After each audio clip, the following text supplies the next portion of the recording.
seguimos avanzando y llegamos al punto 2. En este punto vamos a ver cuáles son los métodos que utiliza la ciencia para dar una explicación racional del mundo. ¿Qué es un método? Un método es, para empezar, tenemos que tener en cuenta qué es un método. Es un procedimiento que se sigue para alcanzar un conocimiento basado en unos pasos y un orden. Sin una serie de pasos y sin un orden en esos pasos, no podemos decir que exista el método, ¿vale? El método es un procedimiento que sigue la ciencia para alcanzar un conocimiento basado en unos pasos y en un orden. Podemos distinguir, para empezar, el método deductivo. Vamos a poner, para empezar, un ejemplo para explicar el método deductivo. Encontramos una premisa. Todos los satélites giran alrededor de un planeta, ¿vale? Tenemos la segunda premisa. La Luna gira alrededor de un planeta. Entonces, podemos concluir de estas dos premisas que la Luna es un satélite. Entonces podemos decir que el método deductivo consiste en obtener una determinada conclusión a partir de información que tenemos.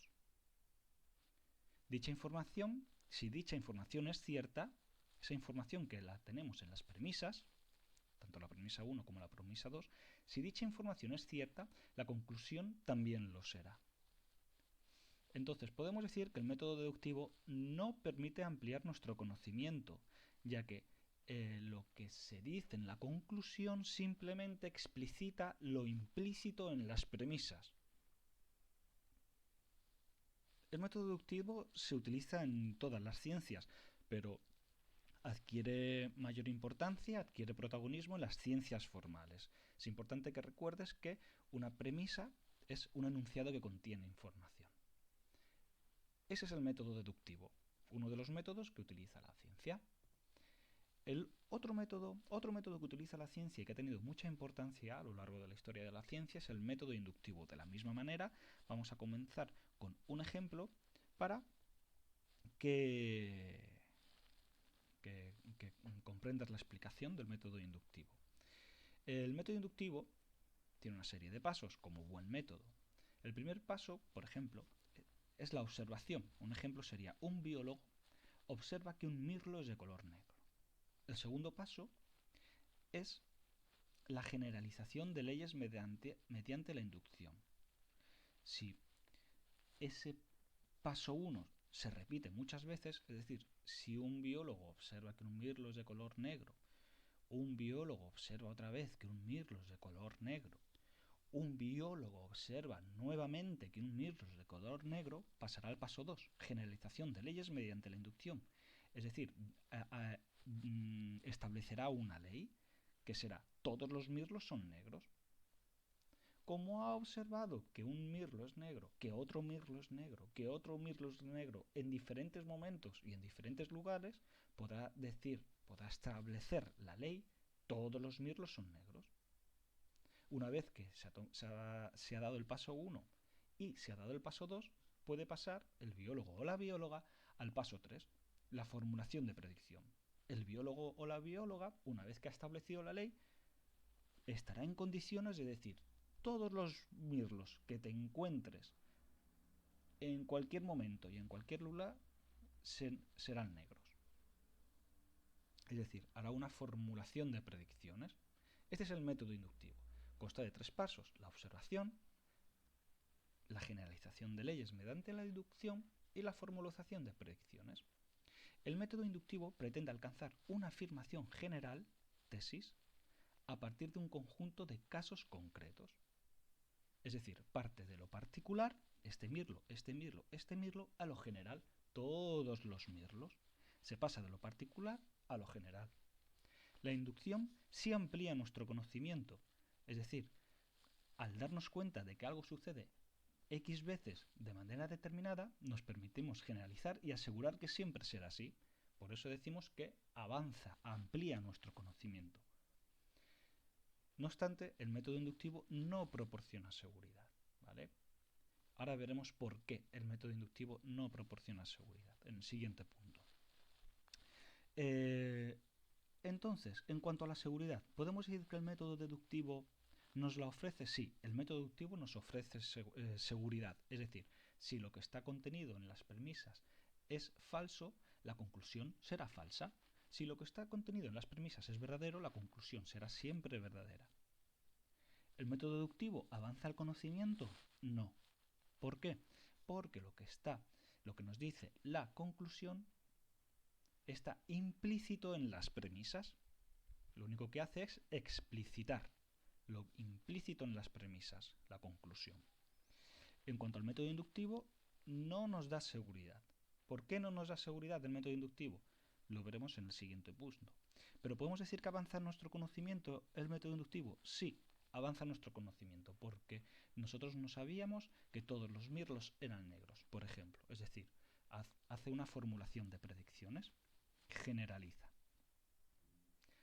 Punto 2.3. El problema de la inducción. Podemos decir que según los inductivistas son científicos y científicas que se basan en la inducción como método de conocimiento científico.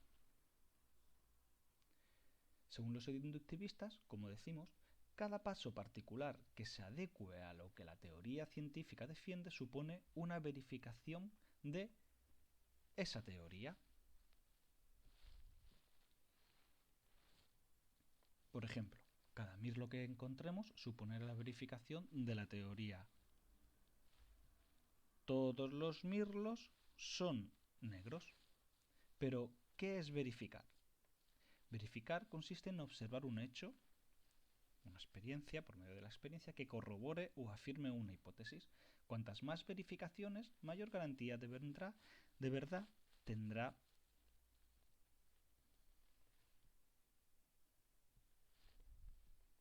esa teoría. Ejemplo, cuanto más mirlos negros veamos, más razones tendremos de afirmar la verdad de la teoría. Todos los mirlos son negros. Como el primer paso del inductivista es la observación, admiten que su teoría, o defienden que su teoría, parte de la observación. Es decir, primero está la observación y después la teoría. Es decir, por ello el inductivista, por esto que hemos dicho anteriormente, afirma que su teoría proviene de los hechos observados y experimentados. Es decir, se ha visto que todos los mirlos son negros.